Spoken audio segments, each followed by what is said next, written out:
అందరికీ నమస్కారం. మనసి వచసి కాయే పుణ్యపీయూషపూర్ణాః త్రిభువనముపకార శ్రేణిభిః ప్రీణయంతః పరిగుణ పరమాణూన్ పర్వతీకృత్య నిత్యం నిజహృతి వికసంతః సంతి సంతః క్రియంతః. అంటే మనస్సు, వాక్కు, అదేవిధంగా కాయం అంటే ఇక్కడ దేహం. ఈ మూడిటిని కూడా ఎప్పుడు పుణ్యకర్మాచరణం అనే అమృతంలో, పుణ్యకర్మాచరణం అంటే ఎప్పుడు మంచి కార్యాలు పుణ్యకార్యాలు చేసే వంటి అమృతంలో నింపినవారు.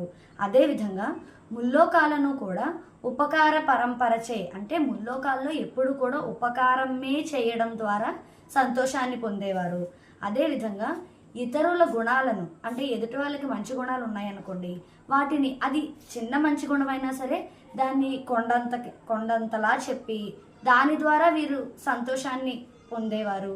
ఇలాంటి వారు ఎంతో మహాత్ములు అన్నమాట, ఎంతో గొప్పవారు. ఇలాంటి మహాత్ములు లోకంలో ఎక్కడో ఒక మూల ఎంతో కొద్దిమంది మాత్రమే ఉంటారు. వీరిని మనం మహాత్ములుగా పరిగణిస్తాం. ఇది ఈ శ్లోకం యొక్క భావం.